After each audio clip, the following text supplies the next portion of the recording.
দুদিন ধরে প্রচুর বৃষ্টি হচ্ছে, আর এরকম বৃষ্টি ভেজা সন্ধ্যায় চায়ের সাথে যদি কুড়মুড়ে মুচমুচে চিকেনের কোনো স্ন্যাক্স হয় তাহলে কেমন হয়? একদম ফাটাফাটি, তাই না? আশা করি শব্দটা শুনেই তোমরা বুঝে গেছো যে কীরকম মুচমুচে হয়েছে। আর এই মুচমুচে চিকেনের রেসিপিটা পেতে হলে ঝটপট দেখে নিতে হবে, কথা না বলে। তাহলে চলো শুরু করে দিই আজকের আমাদের রেসিপিটা। আর শুধু দেখলে হবে না, ঘরে তৈরিও করতে হবে। সেই জন্য কিছুই লাগবে না, প্রথমে লাগবে কিছু আলুটা আমি আগে এখানে দুইটি বড় বড় আলু নিয়েছি, আর আলুটা আমি আগেই সিদ্ধ করে রেখেছি। এবার এই আলুটাকে আমি সুন্দর করে স্ম্যাশ করে নেব। এর জন্য আমি গ্রেট করে নিব, তোমরা চাইলে স্ম্যাশার দিয়ে স্ম্যাশও করে নিতে পারো। আর আলুর পরিমাণটা অবশ্যই তোমরা কি পরিমাণ তৈরি করবে তার উপর কিন্তু ডিপেন্ড করবে। তো দেখতে পাচ্ছ আলুটা কিন্তু আমি খুব সুন্দর করে স্ম্যাশ করে নিয়েছি, সেজন্য কিন্তু একটু দানা দানা থাকবে না। তো সবগুলো আলু করে নিব। আর তারপর এখানে দিয়ে দিব আমি চিকেন কিমা। এই চিকেন কিমাটা আমি ঘরে তৈরি করে নিয়েছি, তোমরা চাইলে কিন্তু বাজার থেকেও কিনে আনতে পারো। তো চিকেন কিমাটা দিয়ে দিব, দিয়ে তারপর এক এক করে আমি কতগুলো মশলা অ্যাড করে দিব, যার কারণে কিন্তু খেতে একদম ফাটাফাটি লাগবে। আর সেই মশলাগুলো কি বলে দিচ্ছি। প্রথমেই দিয়ে দিব এখানে পরিমাণ মতো লবণ, দিয়ে দিব শুকনো মরিচের গুঁড়ো,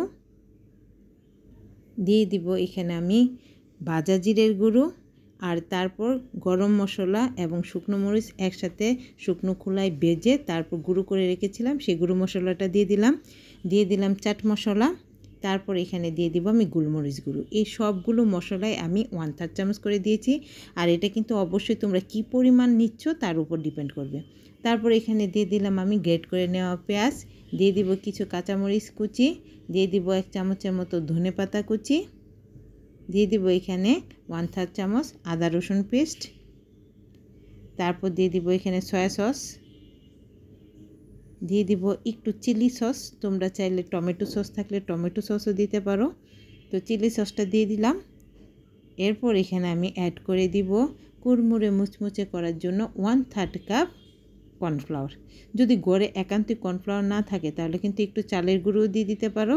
তো কর্নফ্লাওয়ারটা দিয়ে এবার ভালোবাসা যেন রান্নার সাথে মিশে যায় সেই জন্য হাতে সাহায্যটা নিলাম, আর খুব ভালো করে হাতটা ধুয়ে তারপর সব কিছু ভালো করে মেখে নিলাম। এই কাজটা তো হাত ছাড়া সম্ভব নয়, তাই না? তো দেখো সব কিছু খুব ভালো করে একটা ডোয়ের মতো করে কিন্তু আমি তৈরি করে নিয়েছি। আর এরপর হাতটা ধুয়ে নিব, হাতটা ধুয়ে তারপর হাতে একটু তেল মাখিয়ে নিলাম। আর এরপর এগুলোকে আমি লম্বা লম্বা করে স্টিকের মতো তৈরি করে নিব। হাতে তেল মেখে নেওয়ার কারণে কিন্তু খুব সহজে ঝটপট করে তোমরা স্টিকগুলো তৈরি করে নিতে পারবে, একটুও সমস্যা হবে না। আর এগুলো খুব সহজে ঝটপট তৈরি করে নেওয়া যায়। তোমরা দেখতে পেলে যে খুব সহজেই কিন্তু এই স্ন্যাক্সটা ঘরে তৈরি করে নেওয়া যায়। এভাবে কিন্তু আমি সবটা ডো থেকে চিকেন স্ন্যাক্সগুলো তৈরি করে নিব। আর সবগুলো তৈরি করে নিয়ে তারপর আমি তোমাদের দেখিয়ে দিচ্ছি। দেখো বাজার আগে দেখতে কতটা সুন্দর লাগছে, আর বাঁচতে গেলে তো আরও বেশি সুন্দর লাগবে। এইভাবে সবগুলো তৈরি করে নিলাম। আর তৈরি করে নেওয়ার পরে তো আর কি ভেজে নিতে হবে, সেজন্য চলে যাব চুলায়।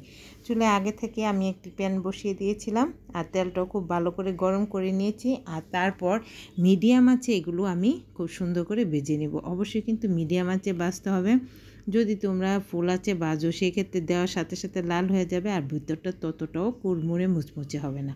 তো সেই জন্য মিডিয়াম আঁচে সুন্দর করে এইগুলোকে আমি কুড়মুড়ে মুচমুচে করে ভেজে নেব।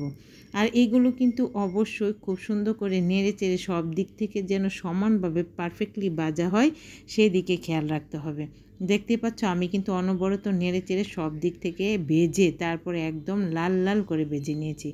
এক রাউন্ড ভাজা শেষ, আমি অপর রাউন্ডে আবার সবগুলো সুন্দর করে ভেজে নিচ্ছি। একবারে বেশি দিতে যেও না, তাহলে কিন্তু একটার সাথে একটা লেগে শেপটা নষ্ট হয়ে যাবে। সেজন্য কিছু কিছু করে দিয়ে তারপর লাল লাল করে ভেজে নিতে হবে। এইগুলো ভাজতে দেরি হবে কিন্তু খেতে শেষ করতে একটু দেরি হবে না। তো তোমরা কেমন লাগলো রেসিপিটি কমেন্ট করে জানিও, আর ভালো লাগলে বেশি বেশি করে শেয়ার করে দিও। আমার চ্যানেলটাকে সাবস্ক্রাইব এবং পেজটাকে ফলো করে দেওয়ার জন্য তোমাদের কাছে খুব বেশি অনুরোধ রইল। তো সবাই ভালো থেকো, টাটা, বাই বাই।